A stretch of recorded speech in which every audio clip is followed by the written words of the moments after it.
to Fight Night Hearthstone Edition, featuring some of the top players from around the world. With $15,000 of prize money on the line, who will go home the Hearthstone champion? This is Fight Night. Welcome back, everybody, to the Hearthstone Tavern at ESGN TV. It's time for our 4th day of Week 2 of Season 6, where Forsen is looking to put ManaGrind up 4-0 over Clarity Gaming. Kitkatz, arguably the best player on Clarity, has something to say about it. But before we get into that, take a look at yesterday's highlights.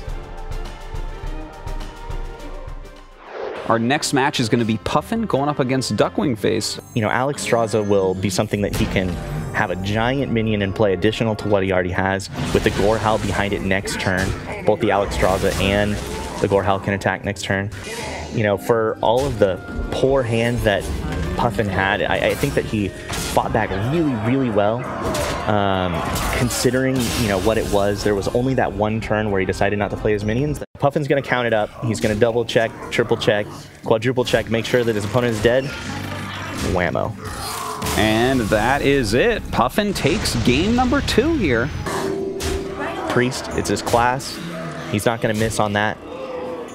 This is rough. Having this 1-3 out there has just changed everything. Yeah, this game, you know, just went from reachable to almost certainly completely out of reach. Yeah, and Priest wins its first game of the tournament, I believe. Hey, there you go. So Duckling Face showing that his Priest deck definitely can roll with some of these top decks if given the right draw. Like, he could go for a Flame Tongue Totem next to that Taunt Tome, but I kind of like this play if it rolls high. Ooh, and it rolls high on both. That's really nice. That was an important moment there for Puffin, I'd say. Well, I gotta say, the Priest deck really did deliver here today. I like it a lot. As you can see, it's really, really slow sometimes. It certainly is. He's been practicing his math and Sudoku. All right, so Duckling Face ends up taking it 3-1. So here are the rules for Fight Night Hearthstone Edition. 8 players form 2 teams and battle it out 4v4. The 2 team captains will decide which players will face off in the next round. Now the battle begins. In order to win, the player has to beat all 3 of his rivals' decks. After all the players have battled solo, it's time for the final ace match. All 4 players on each team unite in a grand showdown to find out who is the strongest. Ultimately, the stakes are high. Teams can win as much as $5,000 for crushing their opponents. If one team manages to go even further and clean sweep their opponents, the winners will receive a huge bonus reward of $5,000. And now let's meet the players for Team ManaGrind. Forsen, Dark Onyx, Duckwing Face, and Reels. And the newcomers, Team Clarity Gaming, that's admirable. Puffin, Chacky, and Kitkatz. Here we are again, Fight Night, Fight 4 Week 2. We got Clarity Gaming against ManaGrind. And we got team captain of Clarity Gaming here, filling in for Artosis. So for this cast, I'm going to assume like I want ManaGrind to win because I don't want you to be disingenuous with your opinions. Okay. Well, it's pretty tough for me to be disingenuous with it. I always think we're going to win. Even if we lose, I still feel like we should have won. So you guys should have won 3 times. I think we definitely should have won 3 times. But you didn't win. They are lucky that we didn't get lucky. Okay. Yeah. Well, going into this matchup between these 2 teams, I actually predicted that the best possible outcome would be, because I actually thought you guys would win, would be that you guys would lose 0-5, and that you guys would just get unlucky 5 times. I mean, and then we'd like play the interviews again. I mean, it's possible. Yeah. Anything's possible. Well, I would prefer if we don't. It's coming true so far. Okay. Well, as long as we don't look too bad at the end of it, I think it's fine. Well, I already look bad enough. I thought 5 minutes. I think you look pretty good. Well, right now. Yeah. Okay. Yeah. I'm not. I mean, physically. Okay. I'm immaculate in that sense, but some would agree. Yeah. Most would. Most. Okay. Yeah. Do you agree? I mean, I started it, didn't I? All right. Well, tonight we got Kitkatz, your favorite of the bunch. Oh yeah. Against Forsen. How do you see that happening? Forsen is an interesting player because at times he'll play like wacky, crazy stuff that like everyone's afraid to try. That's what they know him it's for. like the guys who are like stuck on ladder and they just refuse to play a real deck. So they just keep building strange decks over and over again. He has that sense of him, but he's also really good at playing the standard style as well. So you never really know what he's going to do, and that's sort of like a strength and a weakness in a sense. What would you guess would be the side of the coin on that one? The weakness or the strength against Kitkatz? You think Kitkatz kind of, does well because he knows what the other guy is doing? A lot of times, yeah. He's a high information player. Like if he knows both lists, I think he has an advantage in almost any matchup. But if he's sort of in a guessing game, it really takes away a lot of his game because he plays a lot on feel. So when he knows what's happening, it's way easier for him to feel it out. But if he's unfamiliar with something, it can really kind of get fucked. It also has to be the notion that you're playing Forsen. Right. I mean, he's come ahead once. I think he played Forsen last week. Yeah, Kitkatz beat Forsen last week. Yeah. And then, but he was playing crazy stuff then. So like, I feel like he might have gotten a little unlucky and ended up on the wrong side of that coin. So I would expect him this week to be playing something a little bit more standard. Well, some words about the players. Pretty good stuff. Let's see what the other guys have to say about them. All right, guys. It's not looking too good for you so far. I mean, you're down 0-3. Right now, we actually have Kitkatz about to go up against Forsen, and he said before he's kind of most afraid of Forsen just because of the wildness of the decks. First off, how are you guys coping with this 0-3, and can you at least make it close? I think so. I mean, Kitkatz is a really strong player, and I like his matchup, and we're kind of using this as like motivation for us to train harder and bring our A game next time for sure. Yeah, that definitely is a good way to use it for motivational purposes. Now, Chalky, what do you think that Kitkatz has to do here to beat Forsen, who, as we all know, will play decks that you don't expect with cards you don't expect? And, I mean, it can be hard to play against something like that. Well, I actually think we have a pretty good idea of the stuff he's going to run, and I think Kitkatz just needs to, play his own game and just not really worry too much about the random stuff that could be coming. Okay, well, best of luck to you guys. Hopefully we get this to be a little bit closer. Yep, thanks. Hey guys, I'm here with ManaGrind, and you know what you guys all have in common, Reels? Do you know? We've all won a match this week. That's right, and that means the 5-0 dream is alive. Can you guys do it? It is alive, and hopefully it will get there. I think that it certainly can, and I almost want to say that it will. This is definitely the best chance that we've ever seen at Fight Night for that to occur. Duckwing Face, I have to ask you something here. You used your pre-stack on both days. It seemed a little bit questionable, especially after day one, but you played it fantastically today. 2-0 with it. What do you have to say to all the priest haters out there? Especially Kitkatz, who's about to play. Well, priest sucks, but it can work if you played well. That's what I'm gonna say about that. So you're basically just the most awesome priest. Are you the best priest player in the world? This is a serious question. I have a lot of respect for a few priest players out there. I wouldn't say I'm necessarily the best, but I'm definitely one of the best. I have no doubt about that. Now, Dark Wanix, you are the team captain. You've won all of your matches. You're 4-0 so far. Only Strifecrow has gone 4-0. Are you the European Strifecrow? I hope so. I definitely hope so. I can still go further as well. I can go 5-0 if possible. Even further, is no one stopping me right now. That's true. And speaking of 5-0, can you guys actually go 5-0? How do you feel going into the Ace match? Because I feel like that's something Clarity has been preparing more than you guys, even though it didn't work out for them yesterday. Yeah, I think we have the Ace match advantage because we know they mostly play the same classes, the same decks. They all are showing the same deck lists when we play against them, etc. But we have a variety of every deck list as far. So we're more all-rounded than they are. So I think we have the Ace match advantage. All right, excellent. Well, good luck to you guys. We'll see if you can go all the way for the 5-0. Thanks. Thank you. Welcome back. Here again with That's Admirable. About to see the first game go down between Forsen and Katz. And you got your boy Katz in your corner, and I'll pretend I'm on Forsen's side.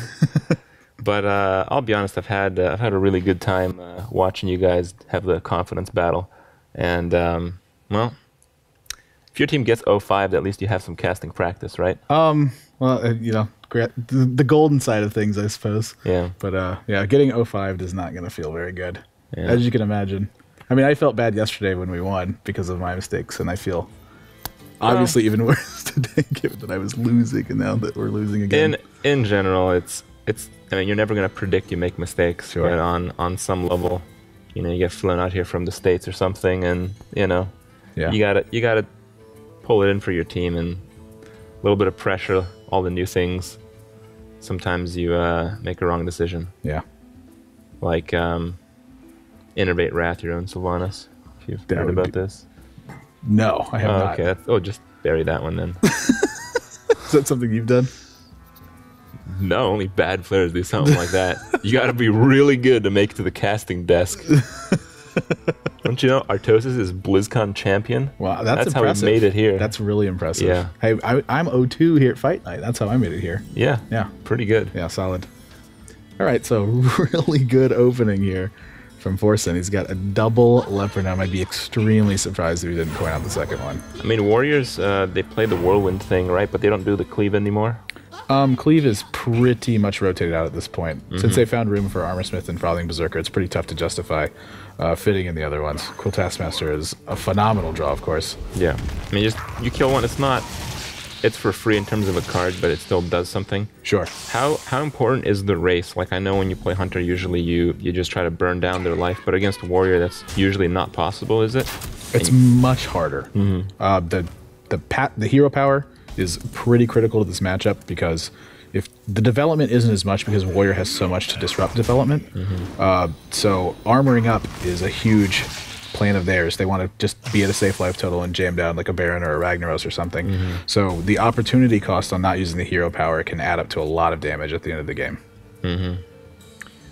Well, the way that Artosis described this type of matchup is that it tends to end with some kind of Leroy Unleash Timber Doggy combination. Yeah, a giant like a turn with something like that is exactly what you're looking for, which is why you have to kind of keep them at bay on their armor. That's why it's so important to continue to use your hero power as the Hunter over and over again. Your team has used Hunter a lot, and I'm curious what you guys think of the double Timber Wolf. Most of your Hunters didn't have the double Timber, the double Doggy. We were actually You a fan of that? We were split on that. Okay. I was a fan of cutting one Timberwolf because I hate drawing two of them, but they were Kitkatz and Chalky were so insistent that two of them were so important that they went ahead and kept them. An interesting play here. Forsen actually jams down turn 3 Arcane Golem face against the Warrior. Golem face. I think that's a optimistic. I think it's a bit optimistic. Okay. Because naturally one of the things you don't want to be doing is accelerating Warrior to their endgame. It puts him one turn closer to Ragnaros, which is horrible for Hunter. One turn closer. Speaking of Ragnaros, one turn closer to Alexstrasza, which again can keep them in like a safe point if you're kind of using the plan that he is, because it looks like he's focusing a little less on burst and a little more on just consistent pressure.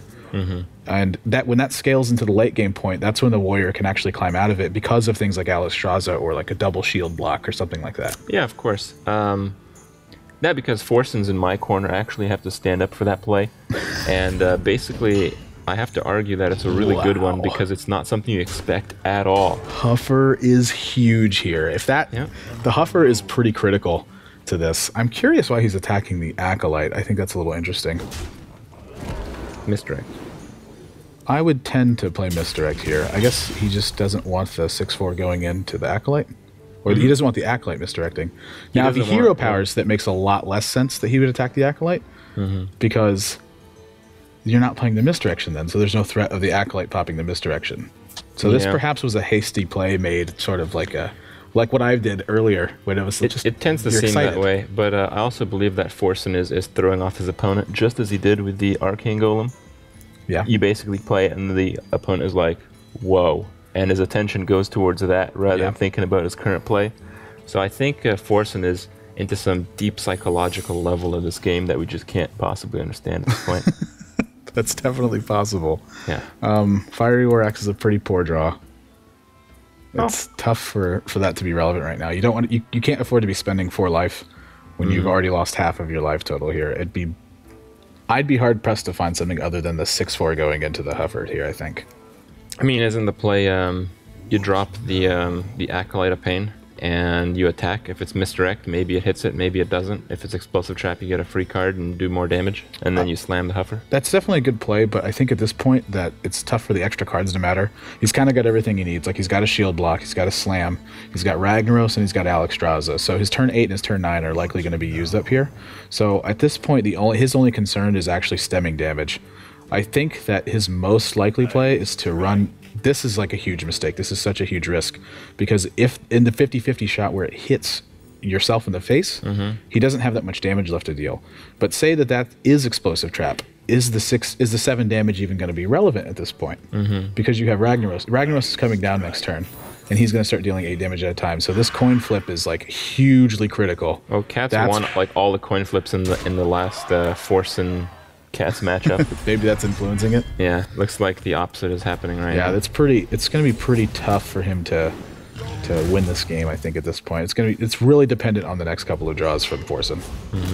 Well, Leroy in hand, that's a lot of surprise damage. Yeah, it looks like he's got 11 damage off the bat plus the hero. He's got 13 damage just with the cards he has right now.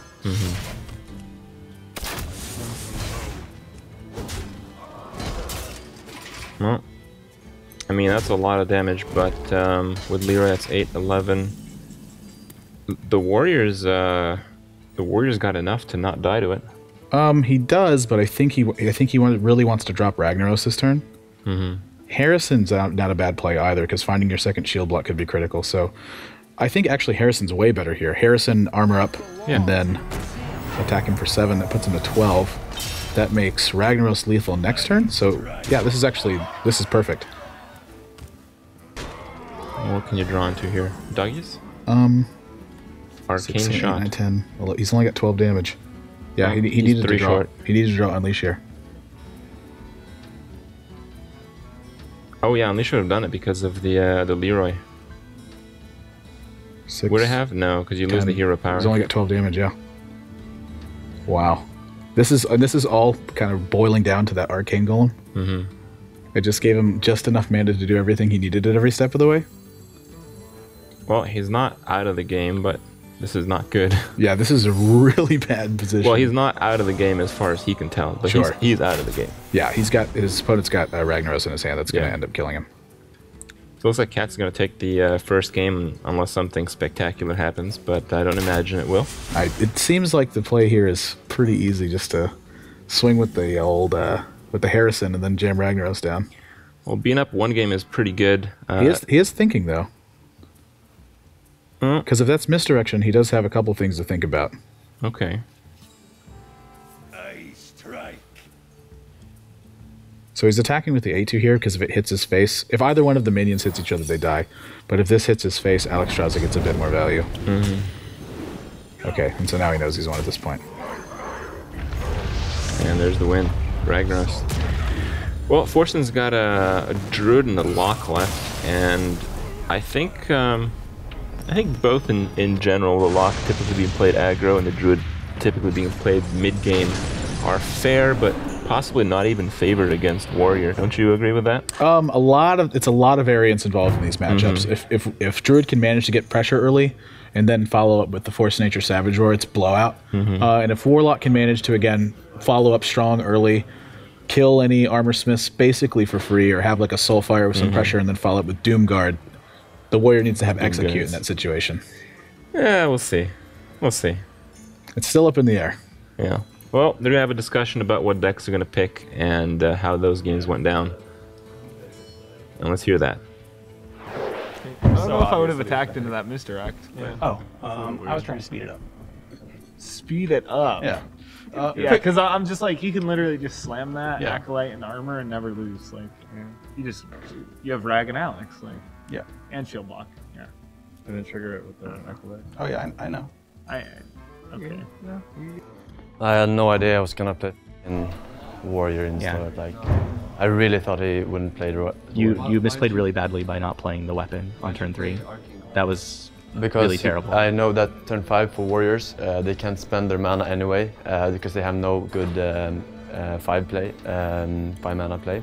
So in that, like he quit his turn with 1 mana remaining anyway. But then on turn 8, or on turn 7, 8, he used it all. Yeah, but that was so much later. But you would have produced more damage from the bow. Yeah. And the point was that you were short on damage, and you would have dealt more damage. Yeah, I see, but yeah. Like your turn 4 was bad, and your turn 5 was bad because you didn't like follow the proper curve. I wanted to crush him fast and efficiently. Fast and efficient. For the quick 3-0 to demoralize him before the ace match, because I can only stay up for so many hours. Sure. Damn. Gotta maintain that stamina for tomorrow. For tomorrow. Or next week. Yeah, tomorrow. No, Tomorrow? Okay. Tomorrow. Right. I don't know when we play. Tomorrow. Yeah, for sure. Yeah. Yeah, the traps could have given. Like turn 4 is just supposed to go trap. But then again, like we like, don't know how long. Trap, shoot, how long and then like, turn 5 is 3-drop, shoot. You know. Yeah. Like your curve would have been way better, and like you just like each of your turns was just so much worse. Warlock. Yeah.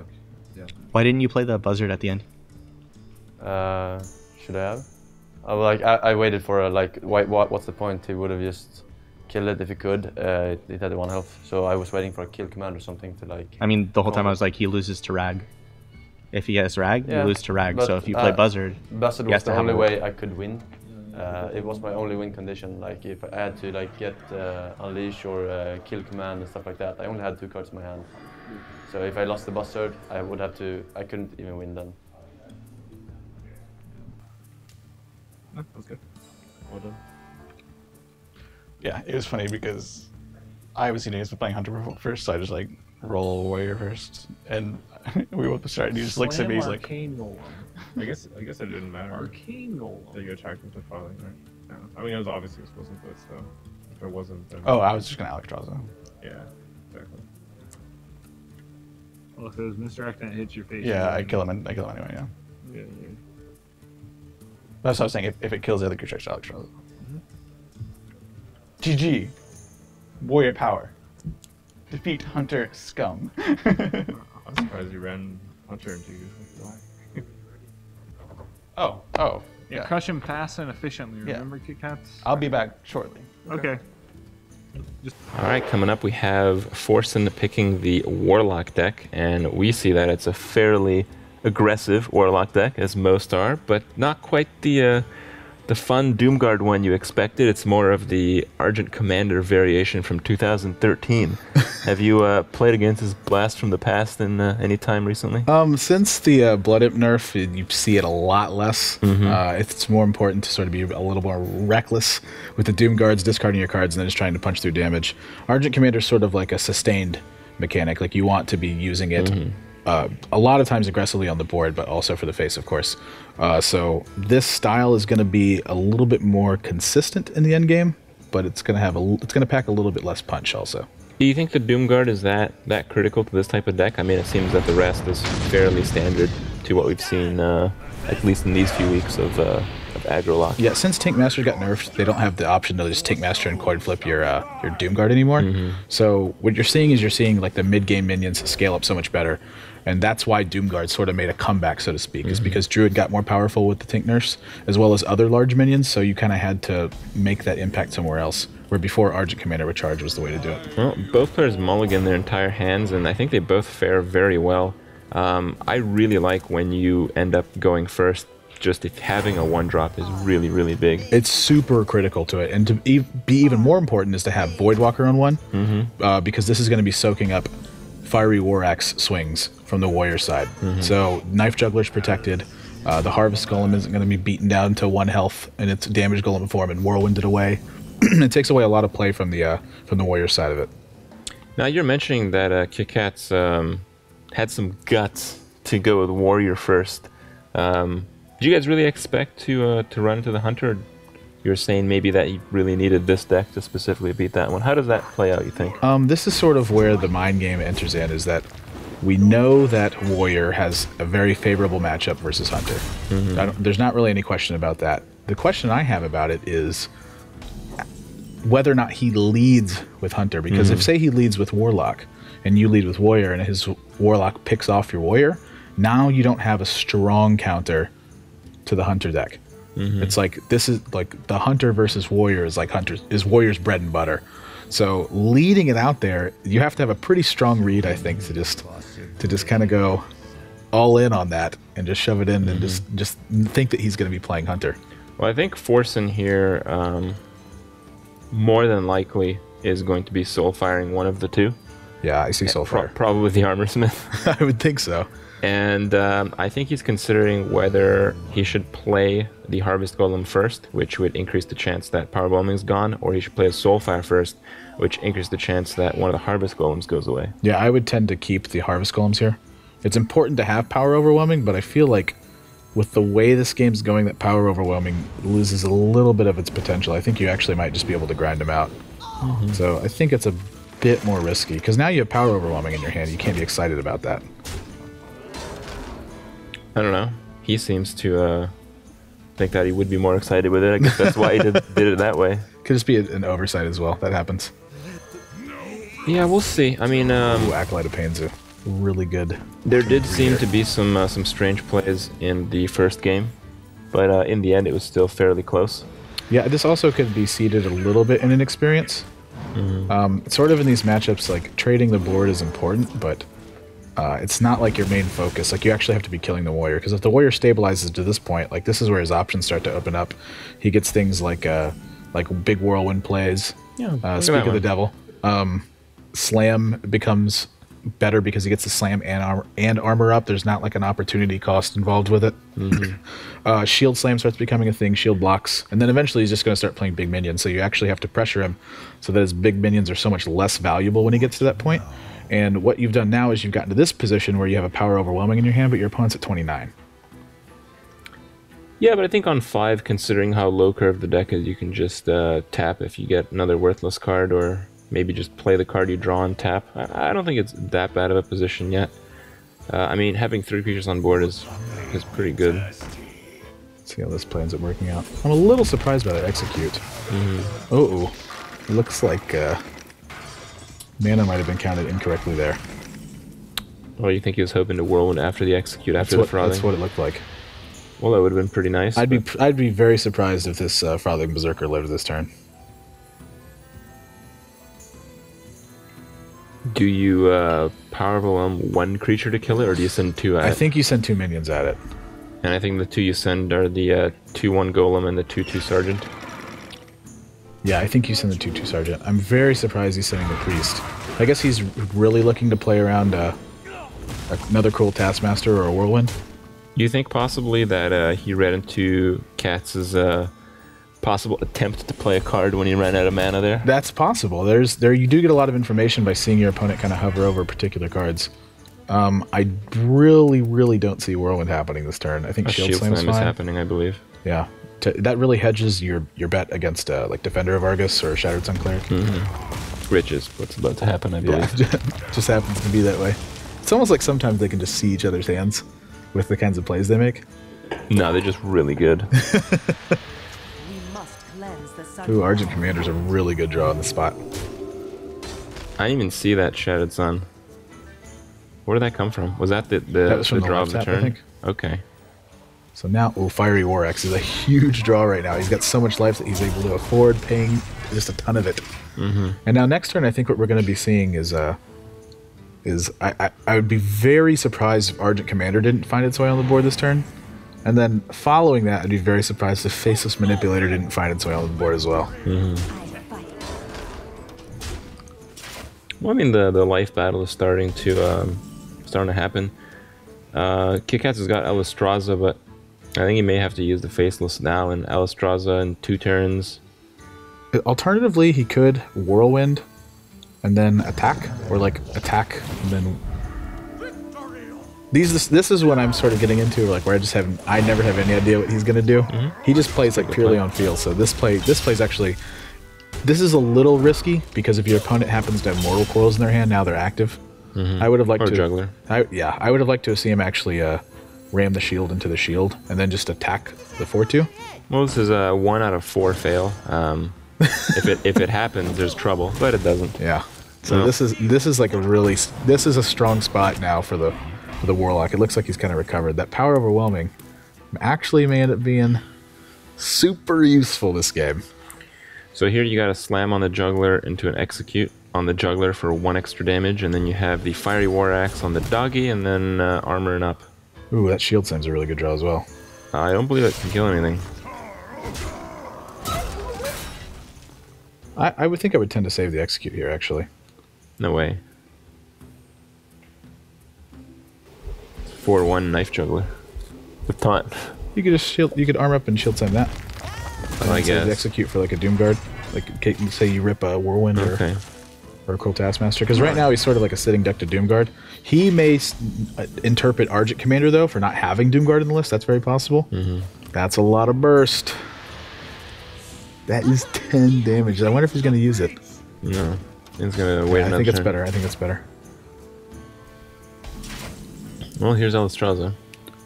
Harrison's not the most exciting draw at the moment. I think you kill the Leper Gnome here if you end up playing Alistraza. I agree. Yeah, he sees it as well. Alright, so he drops to 8. Alex is going to bring him back to 15. His opponent's got 10 damage, though. Something like Doom Guard would be mighty good, but Argent Commander would be good as well. Dark Iron Dwarf would be pretty powerhouse. A lot of good draws here from Forsen. I don't think that...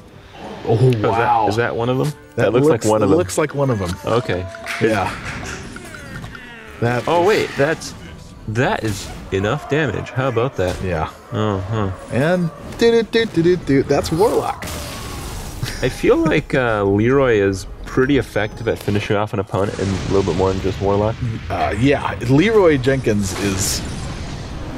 Wow. I mean, you talk about busted reach for every single class. It's just it's just neutral fireball. How do you like that card? You like the Jenkins? I love Leroy Jenkins. Yeah. I think it's so well designed from like the Leroy Jenkins story into like Leroy Jenkins the card. There's a story. You remember the old Leroy Jenkins video? Please tell me you've story. seen the Leroy Jenkins video. I don't know if I'd classify it as a story. I think it's a story. You think that's something I feel like there's a lot of history Is that behind something Leroy. that gets passed on generation to generation? That's a timeless video. That's one for the ages. Okay. My grandkids will know about Leroy Jenkins. Well, I guess it qualifies then. Yeah. That was awkward. You got a fortunate priestess.